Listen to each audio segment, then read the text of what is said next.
This is my new car. Okay, so what are we going to talk about today? I guess first let me address the kind of the elephant in the room here of like, Larry, you just sold your Tesla for the exact opposite vehicle, a Jeep Wrangler that gets literally less than 13 miles per gallon. Like, what were you thinking? So I'll get into that. I'll also kind of I want to give you a tour of this car. I want to say, hey, it's 2022. What does a 2008 Jeep Wrangler look like, and why would anybody buy that in 2022? Is it worth it at all? So I'll kind of dig into that, and then finally I'll talk about, well, what am I going to do after this? Because I kind of made it clear that I'm not keeping this vehicle for very long. So I'll give you a little tour of, like, you know, why I bought this, kind of what I'm going to do after this. I'll save that for the end, so you all don't have to watch that, but those of you who care, you can stay and you can watch that part. Yeah, so let's get into today's video. Thanks for tuning in, guys.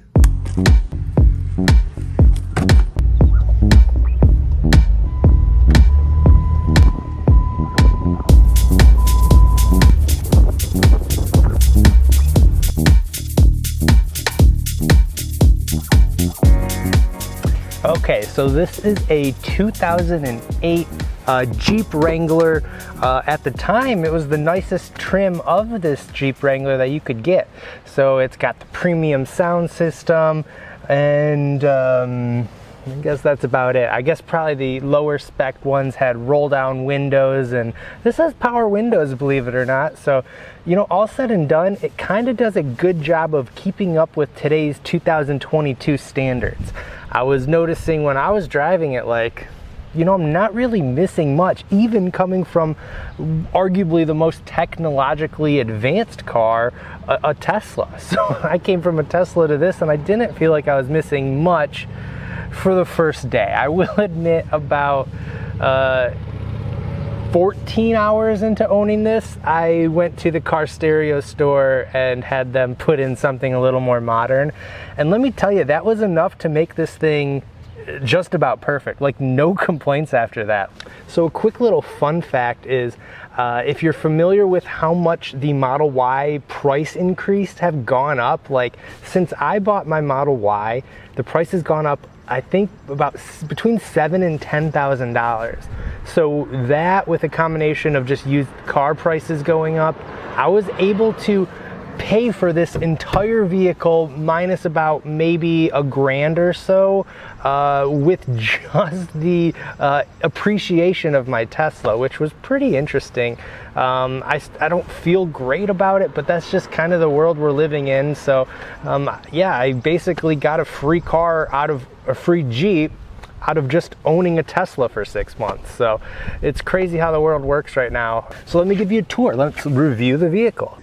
We should start with just saying all the upgrades, this color wrap, everything was like this. I have, other than that stereo I mentioned, I have not done anything to this vehicle, but I did kind of just like the way it looked and kept everything as is. So I don't really feel a need to upgrade anything else.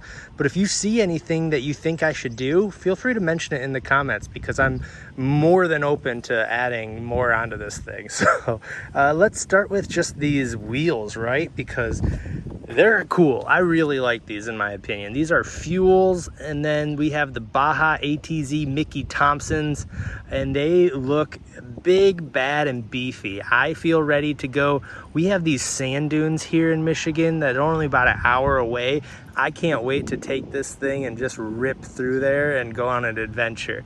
So stay tuned for that video, because I'm just so excited to do that. I wonder how big these wheels are. Let me check.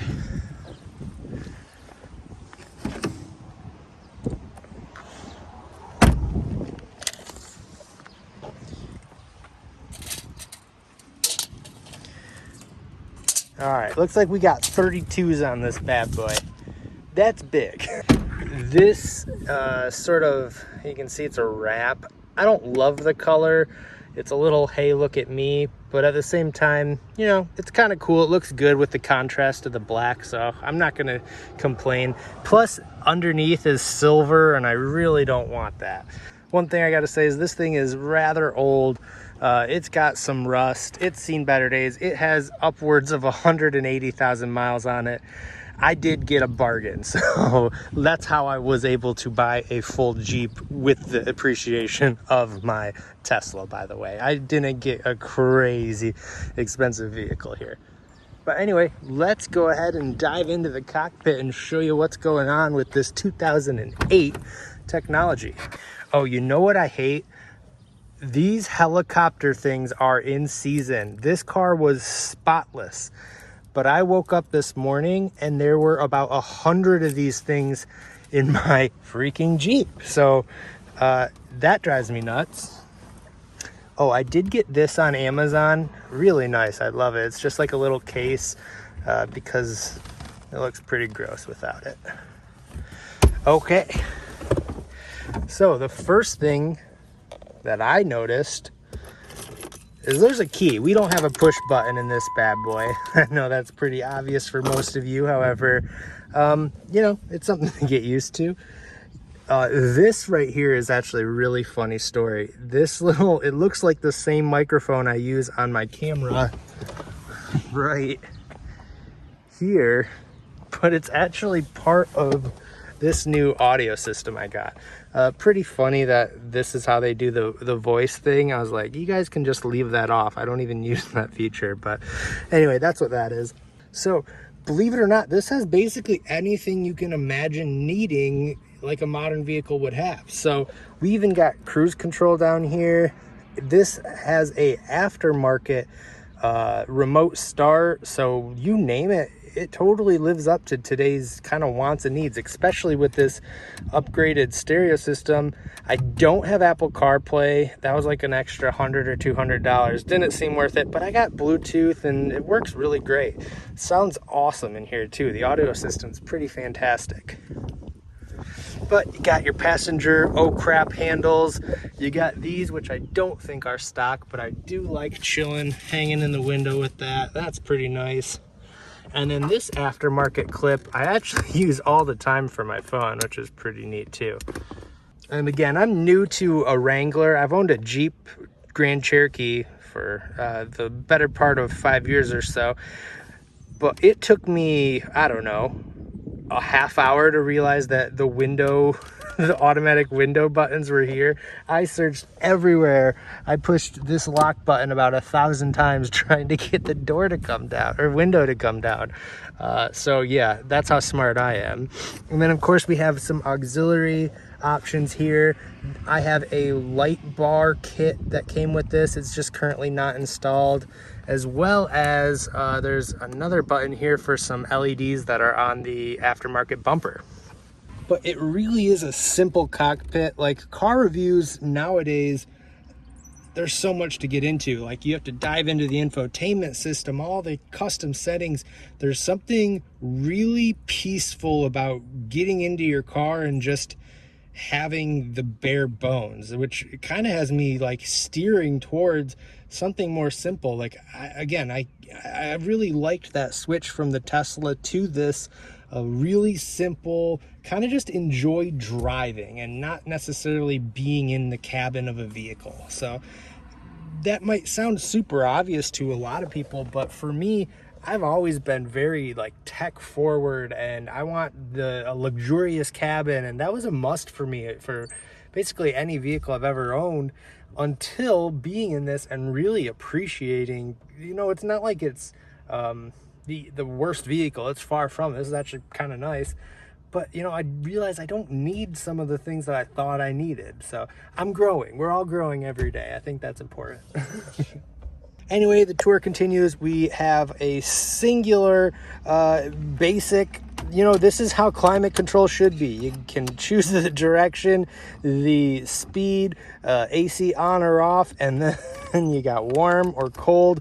No dual zone. It is just as simple as it gets. Also, how dumb are these? I hate that this is wrapped too. Ugh, I think I can buy new ones online. We got our hazards, and then we do have, of course, four-wheel drive that we could turn on here, and then of course your 4-low and everything else is on this stick. And then we have the gear selector. And look at this, a good old-fashioned e-brake. We have some cloth seats that, you know, they're nothing to write home about. They're not the most comfortable thing in the world. I think our advancement in seats, that's one thing I appreciate in our 2022 vehicles, because yeah, these are nothing special, but hey, they definitely do the job. We do not have anything electronic to adjust the seat. This is your rear lever, and then this is your up and down lever. Something I do like is the lockable center console here.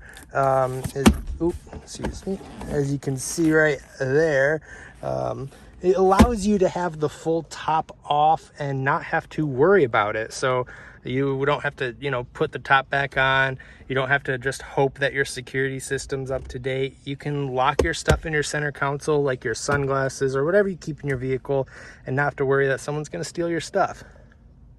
Of course, the glove box actually locks as well too. Moving to the back, I'm going to go ahead and cover my license plate. I don't know what people can do if they get your license plate, but I'm going to cover it anyways, just to show you how awesome are these new Michigan old school license plate. I don't know, I really like them. Anyway, let's actually get into the trunk here. Of course, this hinge swings out, and we have a trunk, which is surprisingly decent in size. You could actually fit a ton in here. Please ignore, we are in the middle of showing our house right now, so I have just a ton of stuff everywhere. This I need to take to storage, so yeah, ignore the messes here. Anyway, it's really cool, especially when the top's off, that it's like a mini truck almost. You got a whole bed back here when the top's off, which is really cool. And you can fit, like I said, a decent amount, mostly because you have so much height here. And we have the upgraded subwoofer, and it gets pretty loud here. And also, if you look up there, right there, I think this is standard in almost every Jeep nowadays. However, you do have the overhead speakers so that when the top is all the way up, you can. And then I think the final thing is, how do you even take the top off? It's actually really easy. There are 1, 2, 3 knobs on both sides. You untwist those all the way, and then you come up here and I believe this is a T5 or a T4, and you unscrew that on both sides.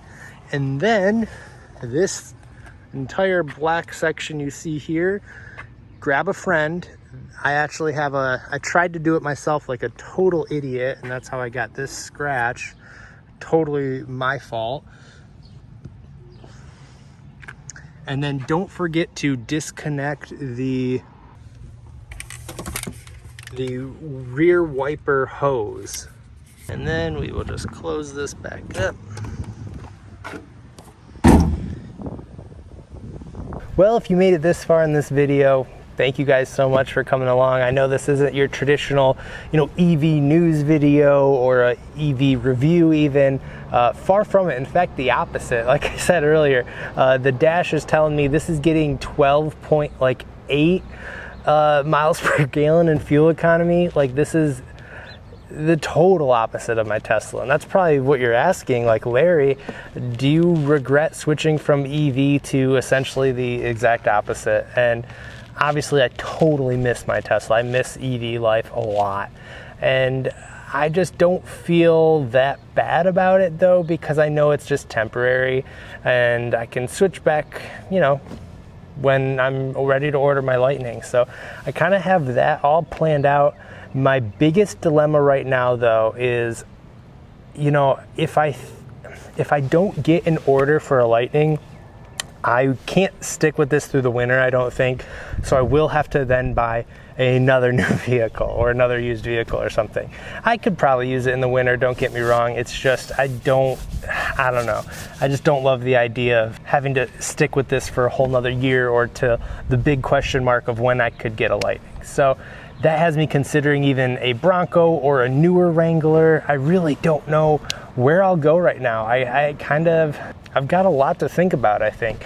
But I certainly understand the passion that Jeep owners have about owning a Wrangler. I mean, the value you get, and what's so cool is you can buy way older ones and just have a blast. Like, it's a perfect, like, if you can afford it, of course, third vehicle to own. I think if you have like 2 normal vehicles and then you use this all summer long, like, that makes total sense to me. And you could probably afford it. There's some, I mean, I've been shopping for them, obviously, and you can get some used ones, I don't know, between $5,000 and $10,000 if you don't mind, you know, high mileage on it and you're just using it in the summer or as like a recreational vehicle. Totally doable, and it's fun and worth every dollar. So anyways, I'm gonna end this video here. I can't thank you guys enough for watching, and stay tuned. We'll get back on pace with all of our usual EV news and e-bike reviews and all of that good stuff. And thank you guys again. I'm out. Bye.